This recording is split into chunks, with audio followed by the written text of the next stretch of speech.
They found the first box in 1932. A work crew was demolishing a row of slave cabins outside Marksville, Louisiana. The structures had been abandoned for decades. The wood had gone soft.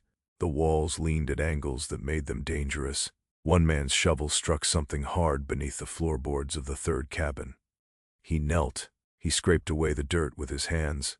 The box was small, wooden, sealed with wax. Inside was a single object, a carved wooden figure, no larger than a child's hand. The face had been rubbed smooth by touch, the body wrapped in strips of cloth that had once been red. The crew found 11 more boxes before the day ended, all buried in the same position, all beneath the floorboards, all containing the same type of figure. The foreman called the local historical society. They sent a man named Frederick Webb. He documented the find. He noted the location of each box. He measured the depth. He photographed the figures from multiple angles. Webb wrote in his report that the objects appeared to be conjure dolls, protective charms, items of folk magic brought from West Africa and adapted to the conditions of slavery in Louisiana.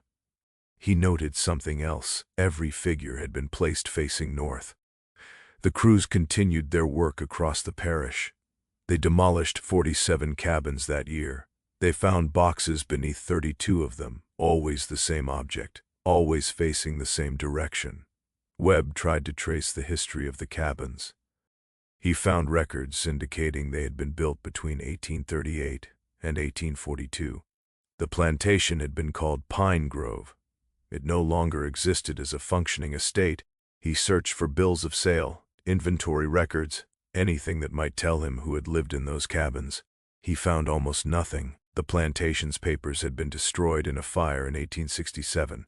What survived offered only fragments, a list of first names without surnames, a notation about the purchase of 6 men from a trader in New Orleans in 1841.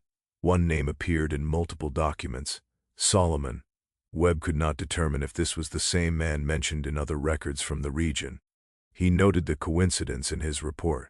He filed his findings with the Historical Society. The boxes were stored in a basement archive. The figures were wrapped in paper and placed in drawers. For decades, almost no one looked at them. Then, in 1968, a graduate student named Patricia Hollings was researching material culture of enslaved communities in central Louisiana. She found Webb's report. She requested access to the collection. She spent 3 weeks examining the figures. She noticed something Webb had not documented. Each figure had been carved from the same type of wood, bald cypress, native to the swamps of Louisiana. But the technique was distinct. The faces showed a style of carving that did not match other folk art from the region. The proportions were different, the details more precise. Hollings believed the figures had been made by a single person, someone with skill, someone who had carved these objects again and again, someone who had taught others to bury them in a specific way. She tried to connect the figures to Solomon Northup. Northup had published his memoir in 1853, 12 Years a Slave. The book described his kidnapping in Washington in 1841, his sale in New Orleans, his enslavement on multiple plantations in central Louisiana. One of those plantations was located near Marksville. Hollings could not prove the connection. The timeline was plausible, the location was correct, but the evidence remained circumstantial. She published her findings in a regional history journal. The article received little attention. The figures remained in storage. The question remained unanswered. Why had these objects been buried? What were they meant to protect against? And why had they all been turned to face north? Solomon Northup was born free in July 1808 in Minerva, New York. His father was Mintus Northup. Mintus had been enslaved to a family named Northup in Rhode Island. When his enslaver died, Mintus was freed under the terms of the will. He moved to New York. He took the surname of his former owner as his own. This was common practice. Freed people often adopted the names of the families who had owned them. It created confusion in records. It made it difficult to trace lineages. It bound the formerly enslaved to the identity of the enslaver, even in freedom. Solomon grew up in a household that valued education. His father worked as a farmer and laborer. The family was poor but stable. Solomon learned to read and write. He learned to play the violin. The violin became his primary source of income. He was skilled. He played at dances, taverns, private parties. He earned enough to support a family. In 1829, he married Anne Hampton. She was a woman of mixed African and European ancestry. They had 3 children, Elizabeth, Margaret, Alonzo. The family lived in Saratoga Springs, New York. Solomon worked as a violinist and a carpenter. Anne worked as a cook. They owned a small home. By all accounts, they were a respectable family. They attended church. They paid their debts. They participated in the civic life of their community. Solomon's life was ordinary in the way that free black lives in the antebellum North were ordinary. Constrained but not impossible. Precarious but not without moments of stability. He could travel. He could work. He could own property. But his freedom was conditional.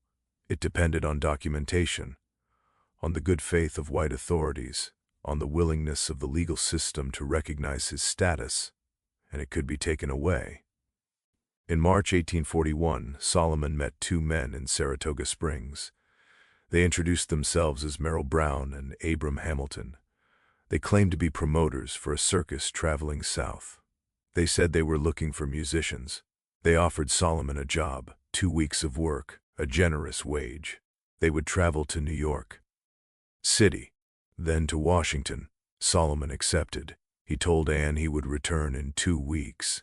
He left Saratoga Springs on March 20, 1841. He traveled with Brown and Hamilton by train and steamboat. They reached New York City. They stayed 1 night. Then they continued to Washington. They arrived on April 3. Washington in 1841 was a city divided. Slavery was legal in the District of Columbia. The city contained the largest slave market in the region. Traders operated openly. Pens and holding cells lined the streets near the National Mall. Free black people lived in the city, but their presence was suspect. Their freedom was assumed to be fraudulent, unless proven otherwise. Solomon carried papers proving his free status, but the men he traveled with suggested he should obtain additional documentation. They went to an office. They filled out forms. Solomon received a certificate stating he was a free man. The certificate was useless. On the evening of April 6, Brown and Hamilton invited Solomon to dinner. They drank wine. Solomon later remembered feeling ill. He woke in darkness. He was chained. He was in a cell. He tried to stand. The chains were too short. He could not straighten his legs. He called out. No one answered. He did not yet understand what had happened. He assumed there had been a mistake. He believed he would be released once he explained his situation. He waited. Hours passed. Then a man entered the cell. His name was James Birch. He operated a slave pen on 7th Street in Washington. He bought and sold human beings. Birch told Solomon he was a runaway slave from Georgia. Solomon insisted he was a free man. He said he had papers. He demanded to see them. Birch beat him. The beating was methodical. Birch used a paddle, then a rope. He did not strike randomly. He avoided Solomon's face. He focused on the back, the shoulders, the legs. He told Solomon that if he ever claimed to be free again, he would be killed. Solomon stopped speaking. He had entered a system that did not recognize his humanity. His protests were not arguments to be considered. They were evidence of disobedience. His past did not matter. His family did not matter. His documentation did not matter. He had been redefined. He was property. The legal architecture that allowed Solomon's kidnapping was not accidental.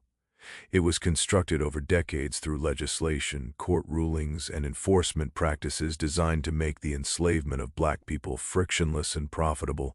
The Fugitive Slave Act of 1793 established that enslaved people who escaped to free states could be captured and returned to their enslavers. The law required minimal proof of ownership. A sworn affidavit was often sufficient. The act also imposed penalties on anyone who assisted an escapee. This created a financial incentive for complicity. Citizens could be fined. Officials could lose their positions. In practice, the law enabled kidnapping. Slave catchers operated throughout the North. They led black communities. They identified individuals who appeared vulnerable. They fabricated claims of ownership. They seized people and transported them south before anyone could intervene. The legal system offered almost no protection. A black person accused of being a runaway could not testify in their own defense in most jurisdictions. Their word held no legal weight against the sworn statement of a white claimant. Free papers could be ignored. Officials were not required to verify them. Judges could rule them fraudulent without investigation. Even when documentation was accepted, the accused had no right to a jury trial. Their fate was decided by a single magistrate or commissioner, who was paid more for ruling in favor of the claimant than for ruling in favor of the accused. The system incentivized kidnapping at every level. Solomon's case was not exceptional. It was ordinary. Between 1830 and 1860, thousands of free black people were kidnapped and sold into slavery. The exact number is unknown. Many cases were never documented. Families did not know where their loved ones had been taken. Victims who were literate sometimes managed to send letters. Most could not. The trade was profitable. A healthy man in his 30s could be sold for $1,000 to $1,500 in the New Orleans market. That was equivalent to roughly $35,000 to $50,000 in modern currency. The costs of capture and transport were minimal. Kidnapping was not a crime in practical terms. It was a business model. And Washington was its hub. The city's location made it ideal. It bordered Maryland and Virginia, both slave states. It was accessible by rail and water. It had a transient population that did not closely monitor its black residents. The slave pens operated openly. James Birch's establishment was located 3 blocks from the Capitol building. Visitors to the city could see the barred windows. They could hear the voices of the imprisoned. No one intervened. Federal officials knew the pens existed. They did nothing. Local police knew kidnappings occurred. They participated. The violence was not hidden. It was public. It was normalized. Solomon remained in Birch's pen for 2 weeks. He was kept in chains. He was fed minimally. He was not allowed to communicate with the outside world. Other prisoners arrived. Some were runaways, some were not. A woman named Eliza Berry was held in the same pen. She had been free in Washington. She had 2 children with her. Her children were taken from her and sold separately. She screamed for 3 days. Then she stopped. On April 20th, Solomon and approximately 40 other prisoners were loaded onto a ship called the Orleans. They sailed from Washington to Richmond, then to Norfolk, then south along the coast to New Orleans. The voyage took 2 weeks. The hold was dark. The air was thick with the smell of sweat and human waste. The prisoners were chained in rows. They could not stand. They could not move more than a few inches. Some became ill. One man died during the voyage. His body was removed at night. No one spoke about it. Solomon did not speak at all. He had learned that survival required silence. He arrived in New Orleans on May 7, 1841. The New Orleans slave market was the largest in the United States. It was located in the central business district. The primary auction houses were on Chartres Street, Baron Street, and Esplanade Avenue. Buyers came from across the Deep South. Planters from Mississippi, Alabama, Arkansas, Texas. They came to purchase laborers for cotton, sugar, rice, tobacco. The market operated with the efficiency of any commodities exchange. Traders advertised in newspapers. They published catalogs listing available stock. They described each person's age, health, skills, temperament. The descriptions used language identical to advertisements for livestock. A prime field hand, strong constitution, no known defects, a likely girl, 14 years of age, house-trained, a breeding woman, 3 children, sound teeth. Buyers examined the enslaved before purchase. They inspected teeth. They checked for scars or signs of disease.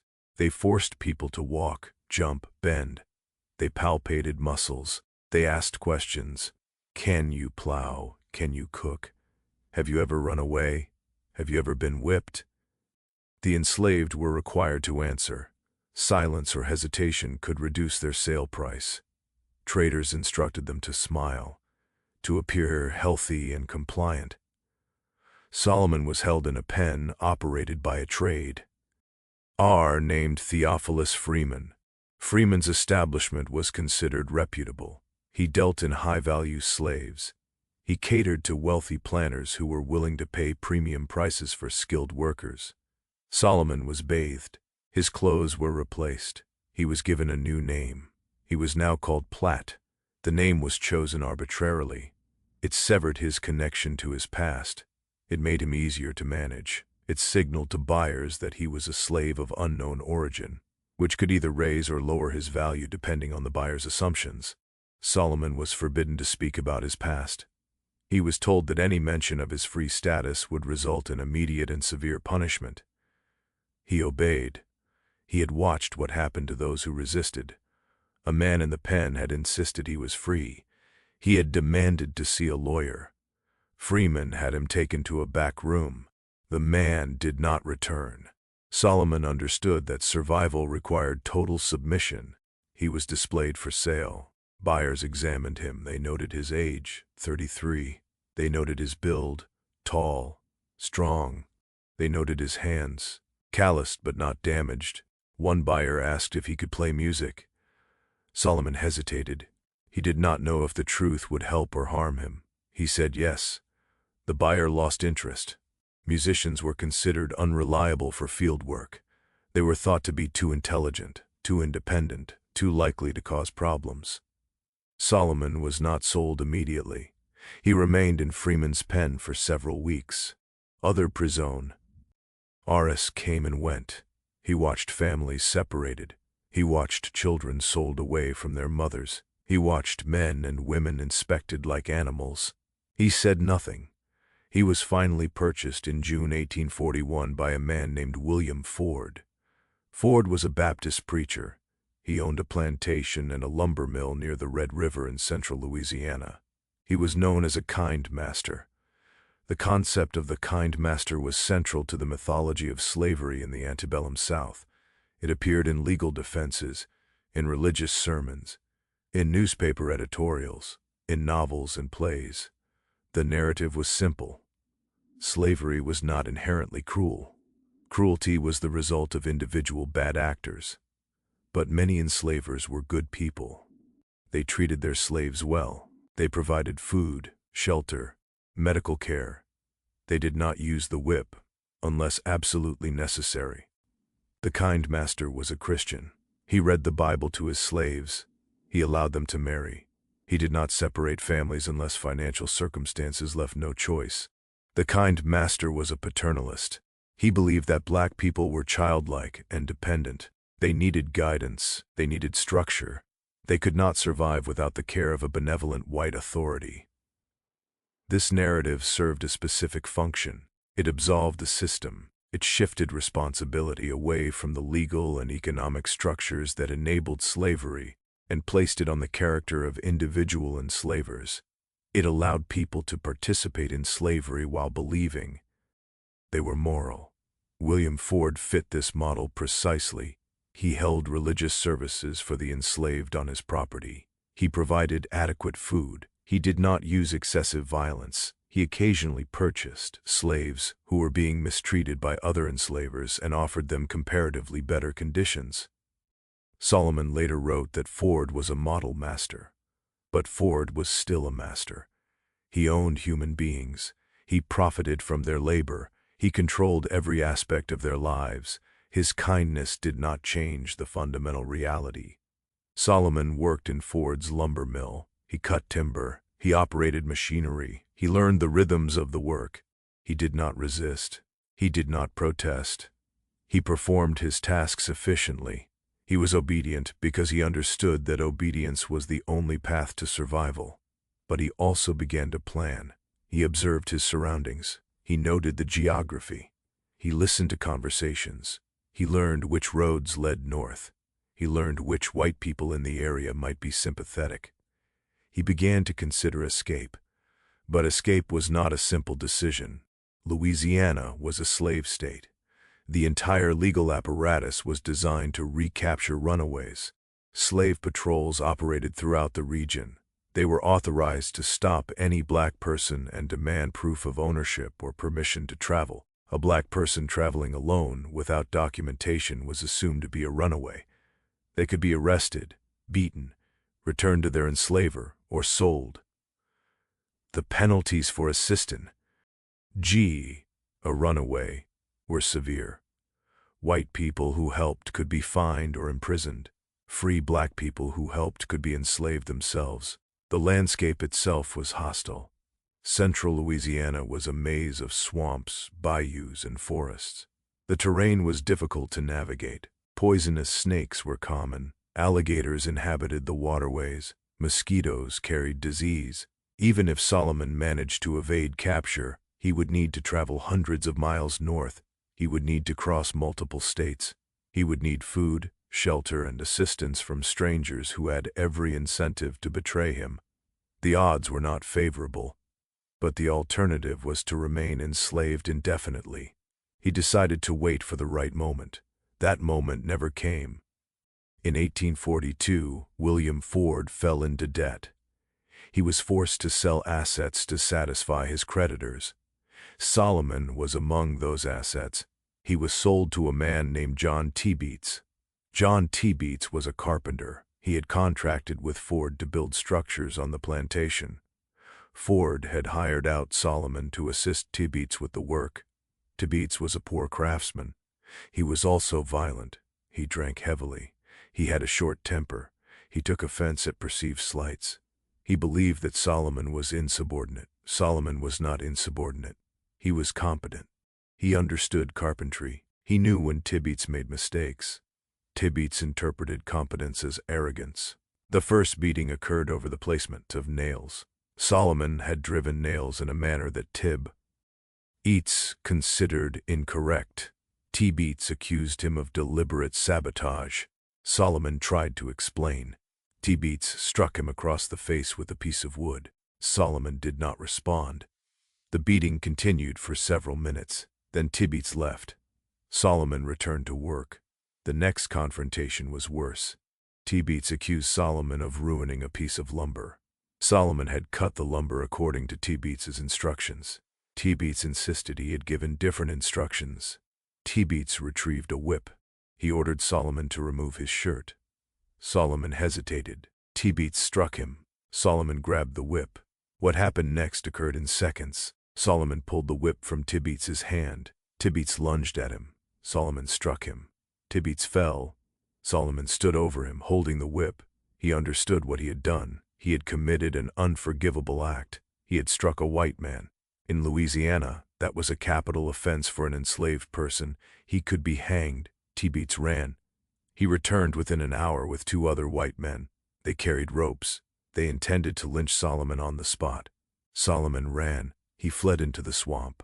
He ran for miles. He waded through water up to his chest. He hid in the underbrush. He could hear them searching. They had dogs. The dogs barked and splashed through the water. Solomon stayed submerged. He breathed through a hollow reed. He remained motionless for hours. Eventually, the searchers gave up. Solomon waited until dark. Then he began to move north through the swamp. He walked all night. By dawn, he was lost. He had no food, no water, no sense of direction. He considered surrendering. He considered dying in the swamp. Instead, he walked. He walked for another day. He drank from the swamp. He ate nothing. On the second night, he found a road. He followed it. He did not know where it led. It led back to William Ford's plantation. He arrived at dawn. He was covered in mud and blood. His feet were torn. He could barely stand. He found Ford and collapsed. Ford took him in. Ford provided food and water. Ford listened to Solomon's story. Ford did not free him. Ford was sympathetic, but he was also a businessman. He had debts. He had obligations. He could not simply release Solomon. That would be theft from Beats, who now legally owned him. Instead, Ford negotiated. He arranged for Solomon to be sold again. This time to a planter named Edwin Epps. Ford believed this would save Solomon's life. He was correct, but he had also condemned Solomon to something worse than death. Edwin Epps owned a cotton plantation near Bayou Boeuf in Avoyelles Parish. The plantation was isolated. The nearest town was Marksville, 10 miles away. The nearest neighbor was several miles in the opposite direction. Epps owned 18 slaves. He worked them in the fields from dawn until dark. He measured their productivity by weight.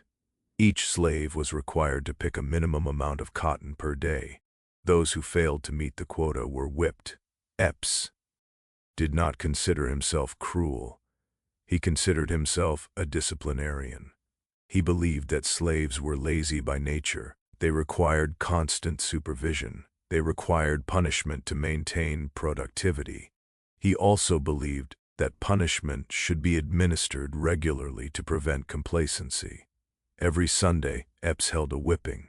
He lined up the slaves in the yard. He reviewed the week's work. He identified those who had failed to meet expectations. Then he whipped them. The whippings were not brief. They were not symbolic. They were extended sessions of violence designed to inflict maximum pain while avoiding permanent injury that would reduce the slave's labor capacity. Epps used a rawhide whip. He struck the back, the shoulders, the legs. He counted the lashes aloud. 20, 30, 50. He required the other slaves to watch. Solomon was whipped for the first time in August 1842. He had picked 190 pounds of cotton. The quota was 200 pounds. He received 10 lashes. He did not cry out. He had learned that displays of pain only encouraged further violence. The whipping became routine. Every week someone was whipped, often multiple people. The reasons varied: insufficient cotton, damaged equipment, slow movement, talking back. The slaves learned to move quickly, to avoid eye contact, to show no emotion. They also learned that compliance did not guarantee safety. Epps whipped people when he was drunk. He whipped people when he was bored. He whipped people because he believed it was necessary to remind them of their status. The plantation became a site of constant low-level terror. The slaves could not predict when violence would occur. They could not prevent it through good behavior. They could only endure. Solomon endured for 12 years.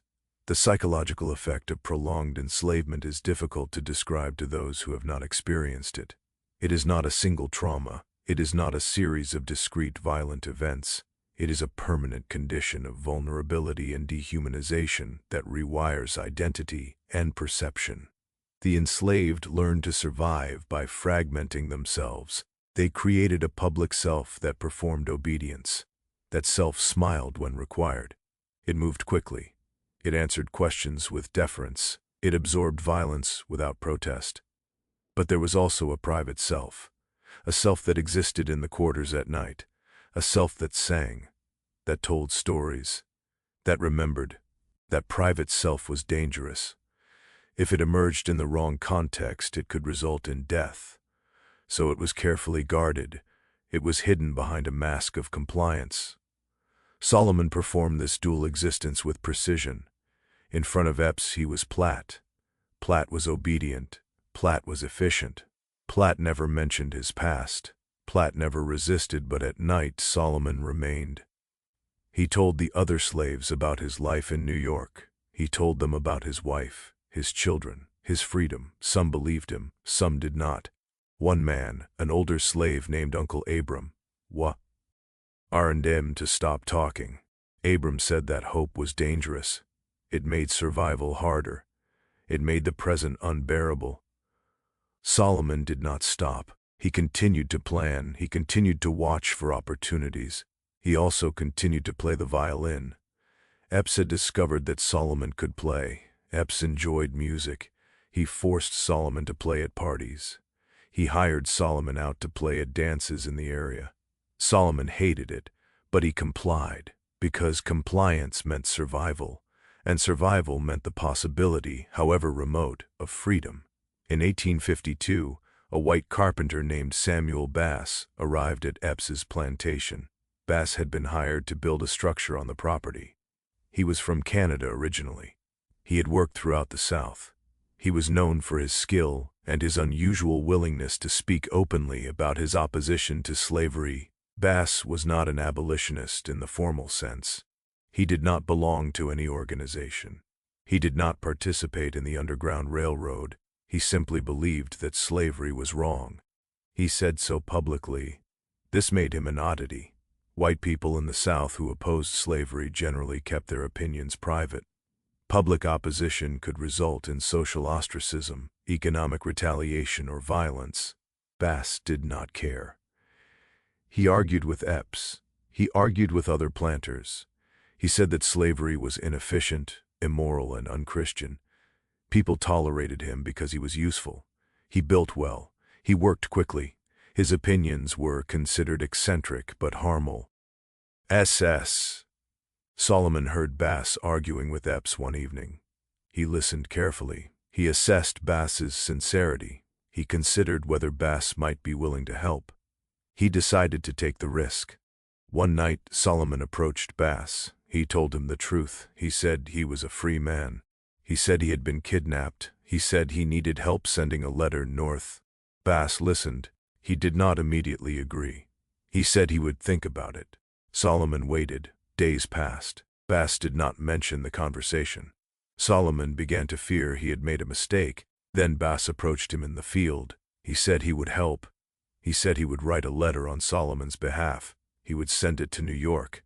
He would contact anyone Solomon could name who might verify his identity and free status. Solomon gave him names. His wife, a white storekeeper who had known him in Saratoga Springs, a lawyer. Bass wrote the letters. He mailed them in secret. He did not tell Solomon when or where. Solomon waited. Weeks passed, then months. He did not know if the letters had been received. He did not know if anyone would respond. He continued to work. He continued to perform obedience. He continued to survive. Then in January 1853, a man arrived at Epps's plantation. His name was Henry Northup. He was a white lawyer from New York. He was related to the family that had once enslaved Solomon's father. Henry Northup carried legal documents. He had a court order demanding Solomon's release. Epps resisted. He said the documents were fraudulent. He said Solomon was his property. He said he had paid for him. Henry Northup produced additional evidence, birth records, testimony from people in New York who had known Solomon, documentation of Solomon's marriage and children. Epps had no choice. On January 4, 1853, Solomon Northup was legally freed. He left Louisiana that day. He traveled north with Henry Northup. They took a steamboat to New Orleans, then a ship to New York. Solomon arrived home on January 20, 1853. He had been enslaved for 12 years.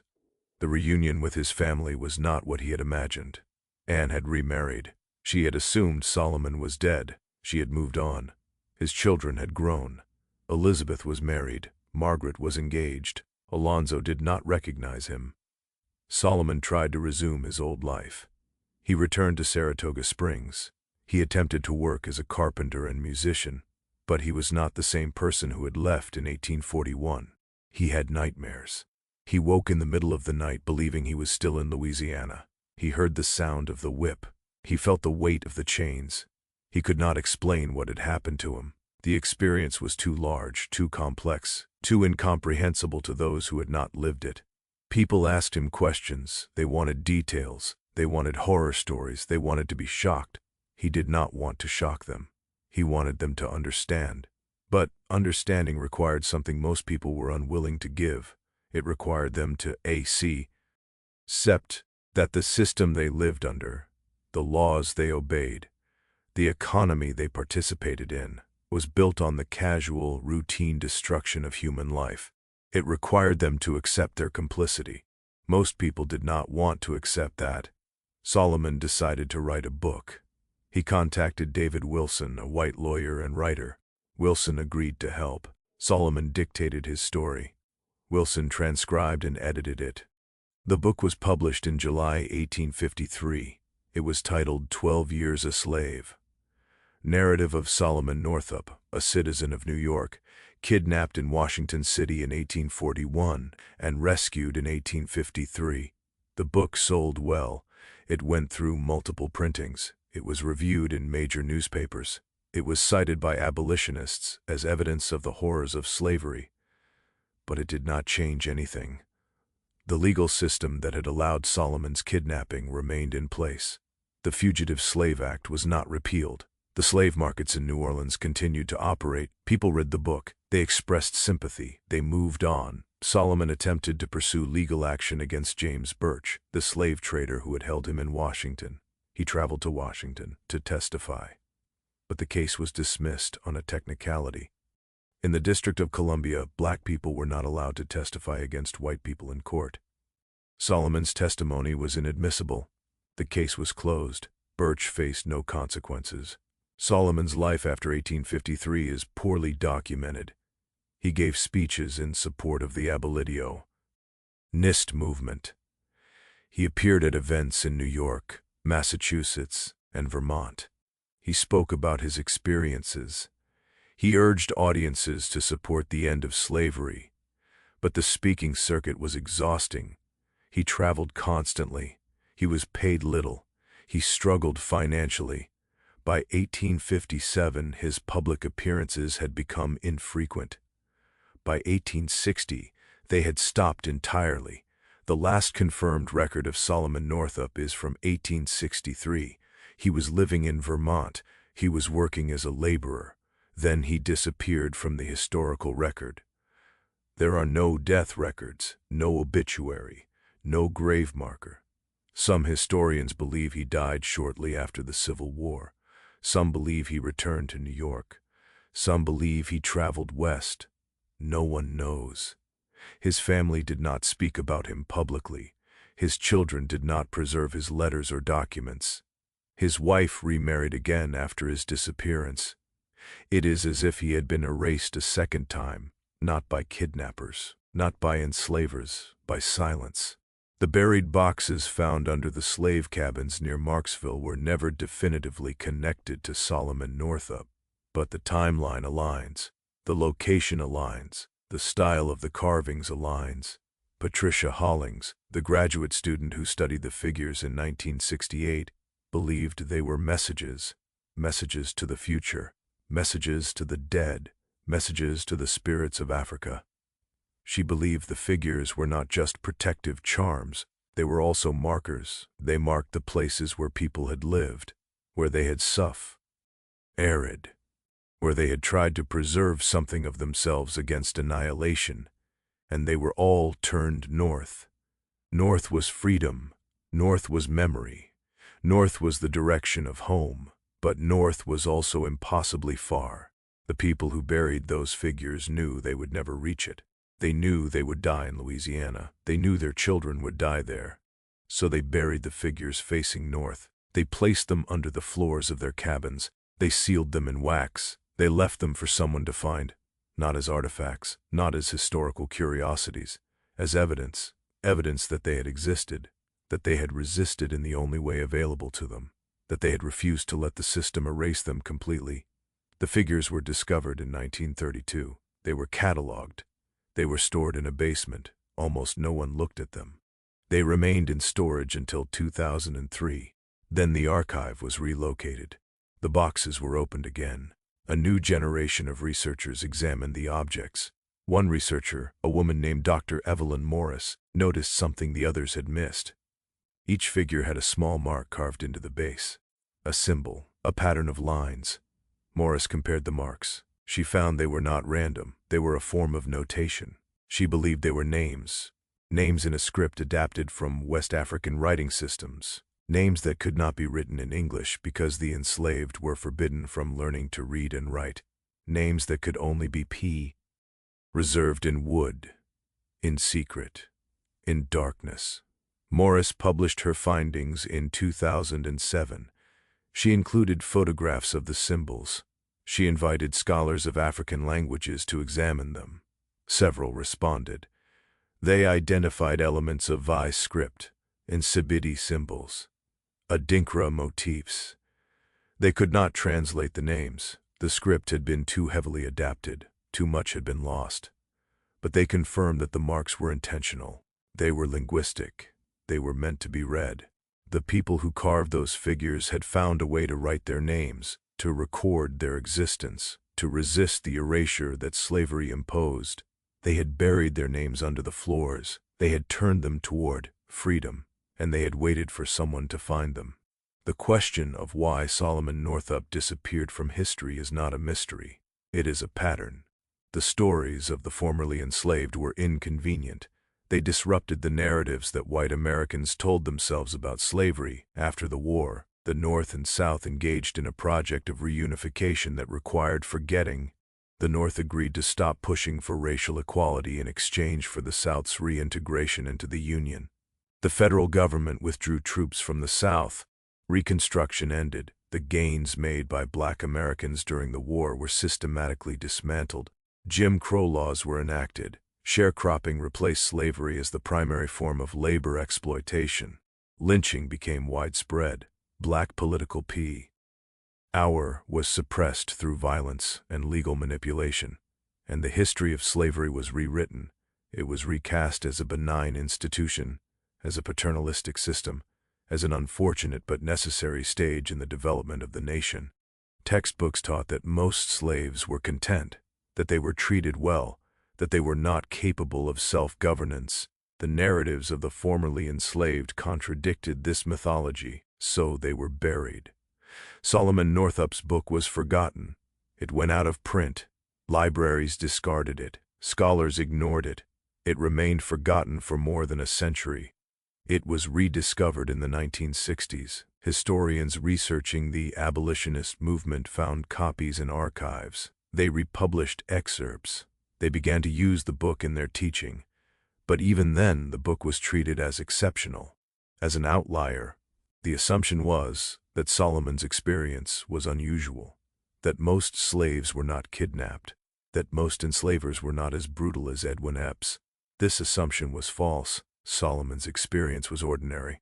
Kidnapping was routine. Brutality was routine. Family separation was routine. The legal system's indifference was routine. What was unusual was that Solomon survived, that he escaped, that he was literate, that he had the resources and support to tell his story. Most of the enslaved did not. Their stories died with them, or they were preserved only in fragments, in oral histories passed down through families, in spirituals, in company. Dead language that white observers could not decipher. The buried figures found under the slave cabins are part of that tradition. They are fragments of stories, names without contexts, symbols without translations. They are all that remains of people whose lives were systematically erased. The cultural impact of slavery did not end with emancipation. It continued through the legal structures of Jim Crow, through the economic structures of sharecropping and debt peonage, through the social structures of segregation and disenfranchisement. It continued through the psychological structures of trauma. The children of the enslaved inherited trauma. They inherited fear. They inherited strategies for survival that had been developed under slavery and that remained necessary under Jim Crow. They learned to avoid eye contact with white people, to speak deferentially, to never display anger or pride in the presence of white authority. They learned that their lives were expendable, that the legal system would not protect them, that their testimony would not be believed. They learned to bury their pain. This inheritance passed through generations. It shaped family structures. It shaped child-rearing practices. It shaped religious expression. It shaped migration patterns. The Great Migration, the movement of millions of Black Americans from the South to the North between 1910 and 1970, was not just an economic phenomenon. It was a continuation of the escape attempts that had occurred under slavery. People fled the South because the South was still a site of violence, of exploitation, of legal and extrajudicial terror. They went north seeking the freedom that had been promised but never delivered. They found that the North was not free either. The North had its own forms of segregation, its own forms of economic exploitation, its own forms of violence. The North simply hid them better. The last known photograph of Solomon Northup was taken in 1863. He is standing in front of a wooden building. He is wearing a dark suit. His hands are at his sides. His expression is neutral. He looks directly at the camera. It is a formal portrait, the kind that people took to mark important occasions, to preserve their image for posterity. But there is something unsettling about the photograph. Solomon's eyes are tired. His posture is stiff. He looks like a man who is performing the role of a respectable citizen but who no longer believes in the performance. The photograph was taken 10 years after his return from Louisiana, 10 years after his legal emancipation. But he does not look free.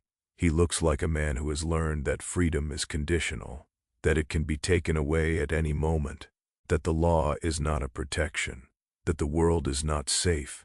He looks like a man who is waiting for something. Perhaps he was waiting to disappear. Perhaps he chose to disappear, to walk away from a life that had become unbearable, to become anonymous, to stop being Solomon Northup, the famous kidnapped slave, and to become just another black man trying to survive in a hostile country. Or perhaps he did not choose. Perhaps he was taken again. Perhaps someone recognized him. Perhaps someone decided that his testimony was too dangerous, that his existence was too inconvenient. Perhaps he ended up in an unmarked grave. Like so many others, we will never know. What we do know is that his story did not end when he escaped Louisiana. It did not end when he published his book. It did not end when he died. It continued in the silence that followed, in the forgetting, in the rewriting of history that turned slavery into a myth and the enslaved into footnotes. It continued in the buried boxes under the slave cabins. The system that enabled Solomon Northup's kidnapping was not an accident of individual malice. It was a legal architecture, a set of carefully constructed laws and policies designed to make the enslavement of black people effortless and profitable. The Fugitive Slave Act of 1793 was refined in 1850 to make it even more difficult for accused runaways to defend themselves. The new law eliminated the right to a jury trial entirely. It mandated that federal marshals assist in the capture and return of alleged runaways. It imposed fines on marshals who refused to cooperate. It also increased the financial incentive for complicity.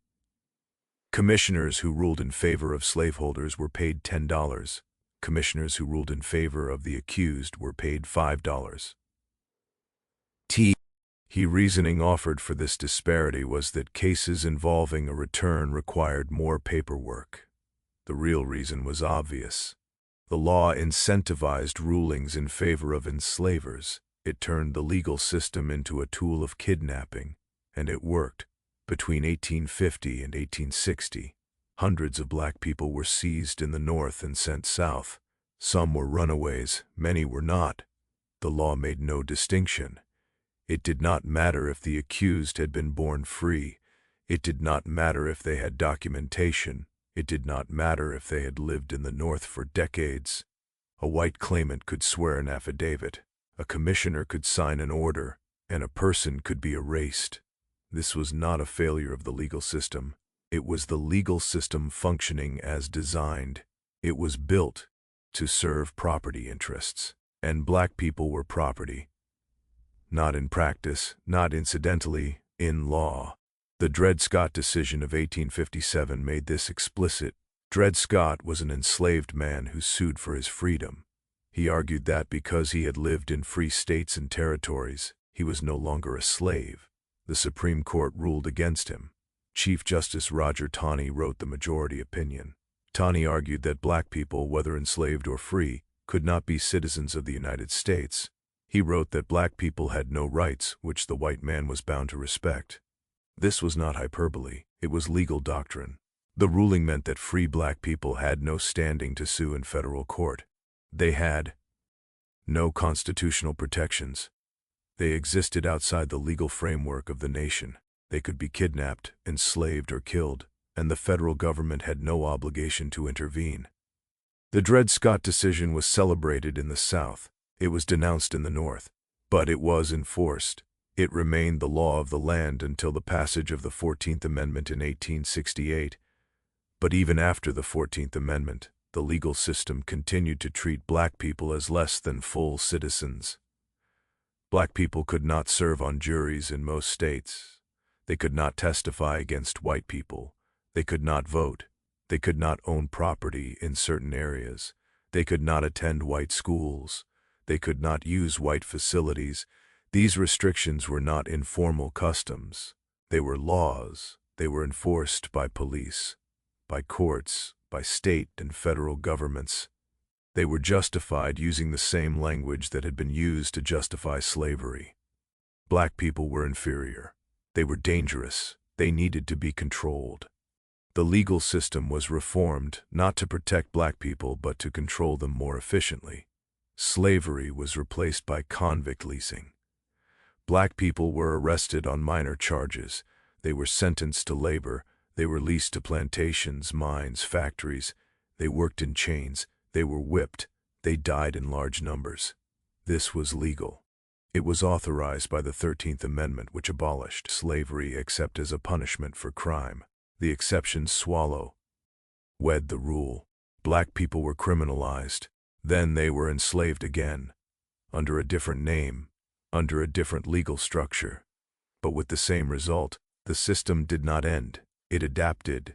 The psychological legacy of this system is difficult to measure. It cannot be quantified in statistics.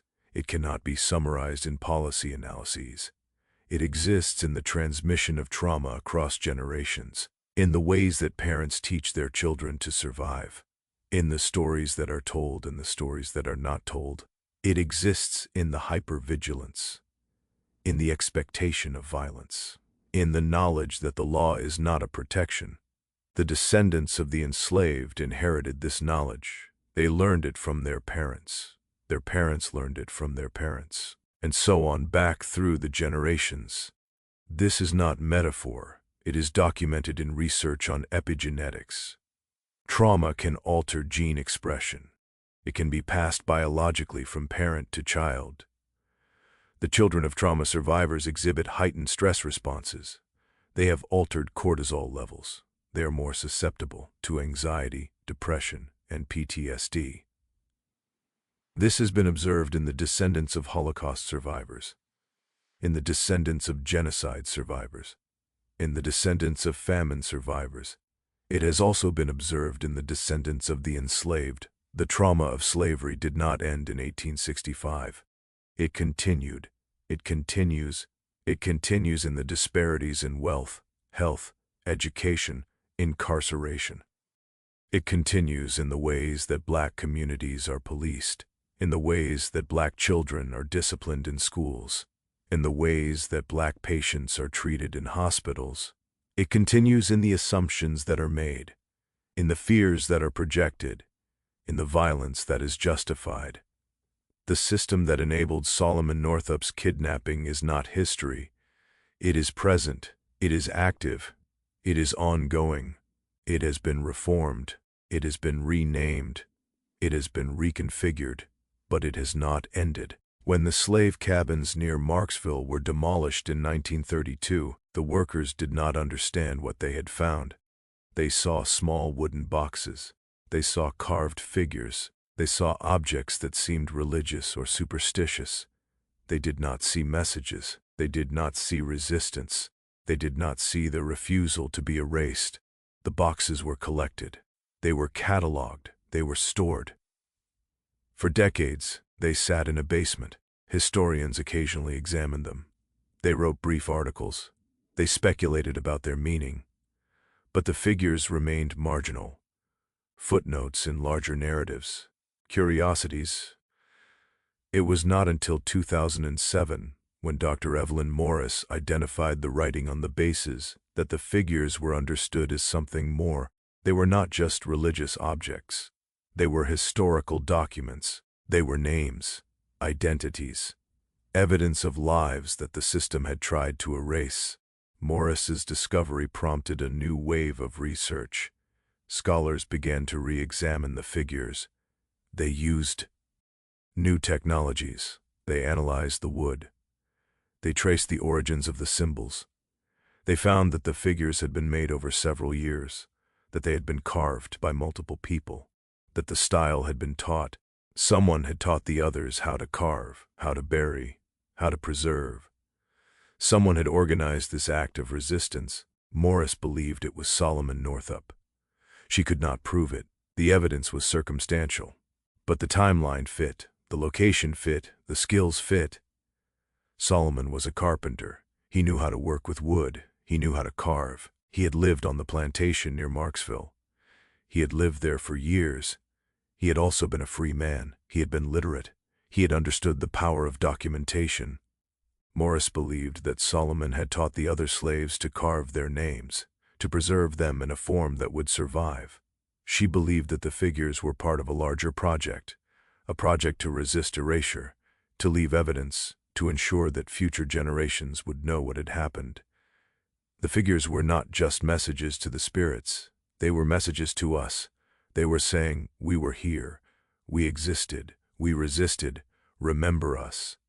The final confirmed sighting of Solomon Northup was in 1863. After that, nothing.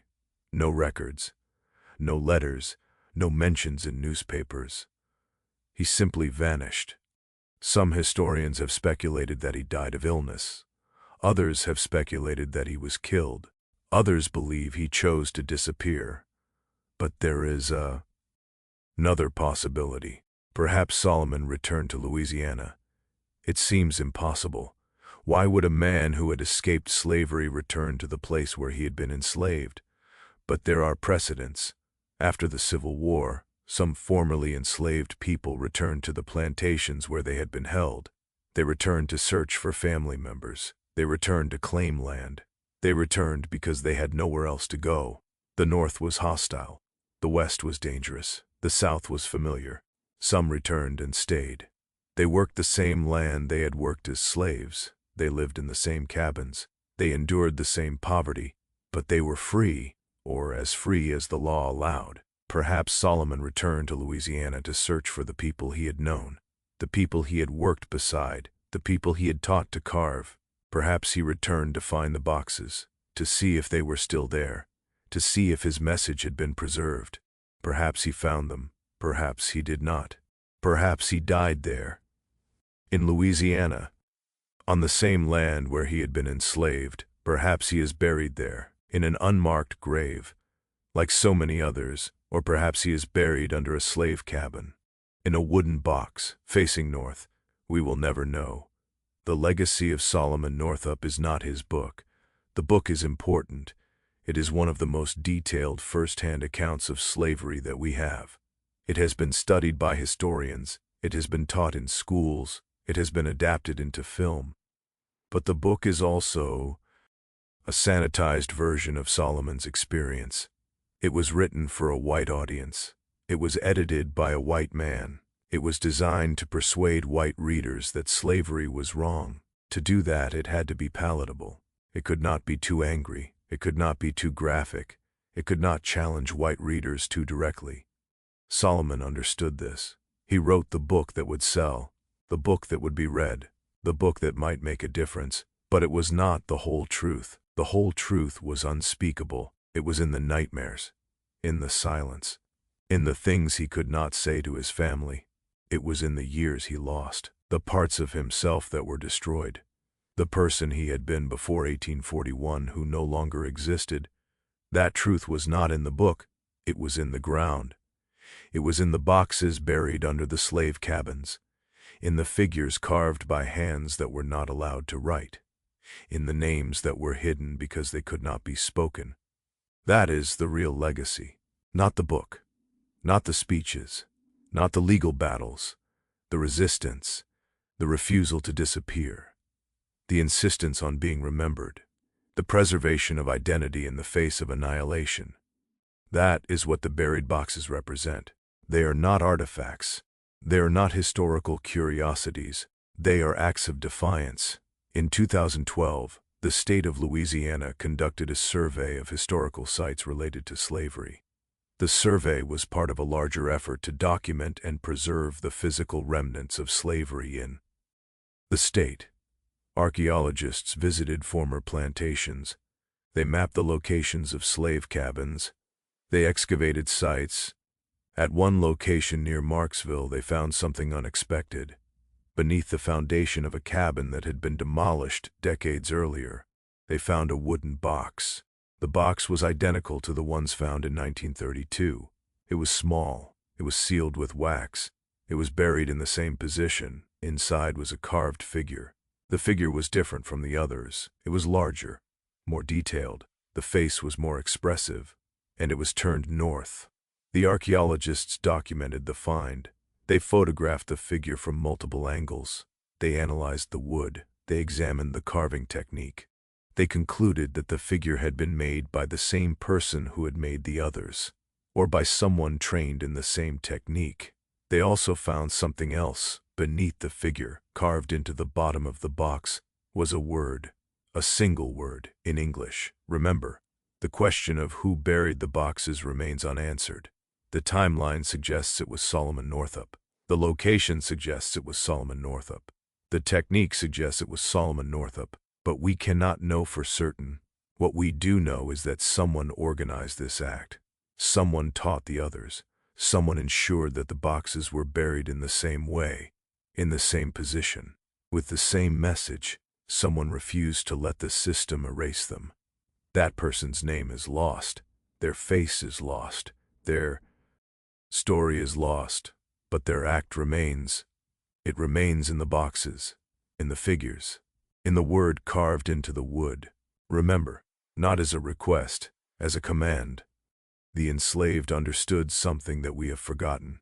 They understood that history is not neutral. It is not objective. It is not a collection of facts. It is a story told by the powerful to justify their power. The powerful write the history. They decide what is remembered and what is forgotten. They decide who matters and who does not. The enslaved knew they would be forgotten. They knew their names would not appear in the history books. They knew their lives would be reduced to statistics, to footnotes, to absences.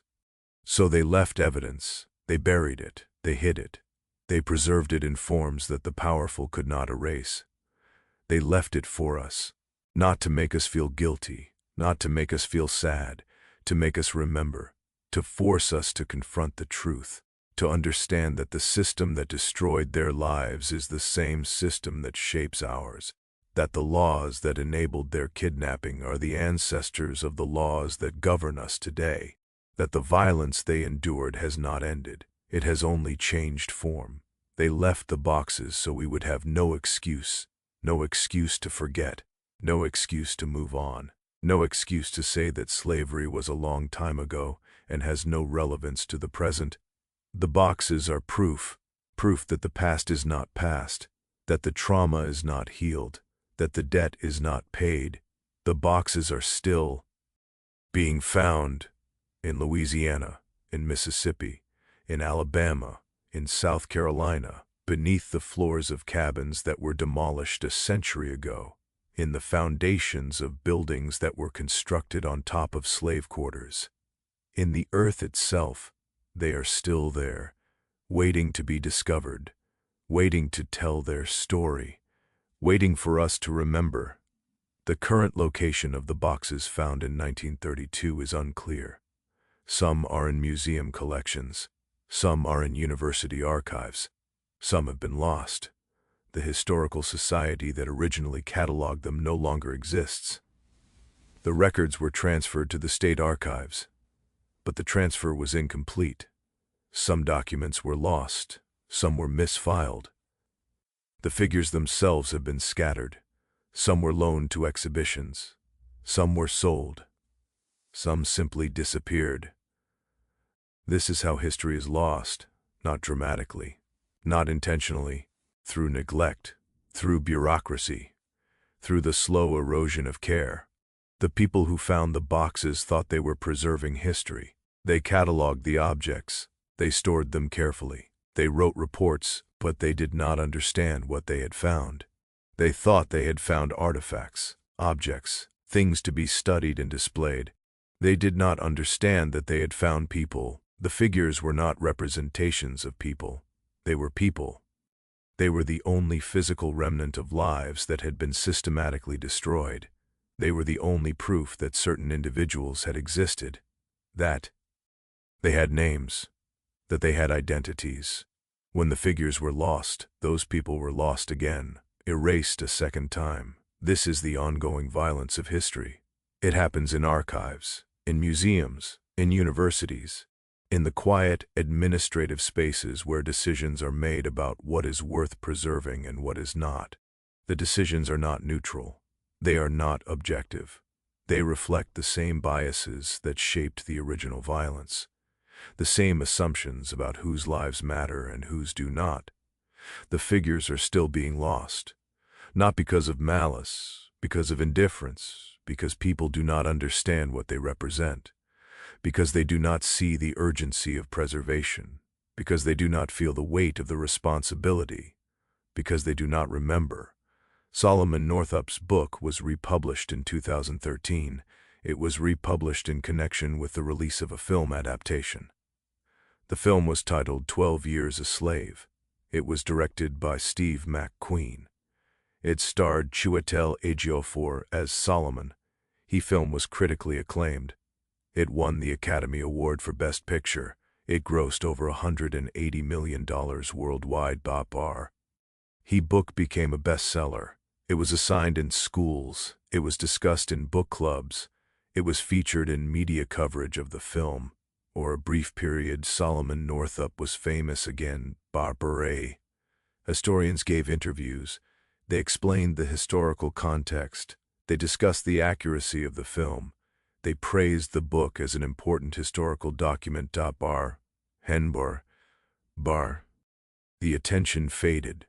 The film moved out of theaters. The book moved down the bestseller lists. The interviews stopped. Solomon Northup returned to obscurity. This is the pattern. History is remembered when it is useful, when it serves a narrative, when it can be consumed as entertainment or education. Then it is forgotten. The film did not change anything. The book did not change anything. People watched, people read, people felt moved. Then they moved on. They did not change their behavior. They did not challenge the systems that continue to oppress black people. They did not examine their own complicity. They consumed the story. They extracted the emotion. They discarded the responsibility. This is how history is neutralized. It is turned into spectacle, into narrative, into something that happened a long time ago to people who are safely dead. It is stripped of its urgency, its relevance, its demand. The story of Solomon Northup is not a historical curiosity. It is not a tragedy that ended in 1865. It is a mirror. It reflects the systems we live under, the violence we tolerate, the assumptions we accept. It forces us to ask uncomfortable questions. Why did the legal system allow Solomon to be kidnapped? Because the legal system was designed to protect property, not people. Why did the legal system not punish James Birch? Because black testimony was not admissible. Why did Solomon disappear after he was freed? Because freedom was conditional and unsafe. This is shadow liturg. Why?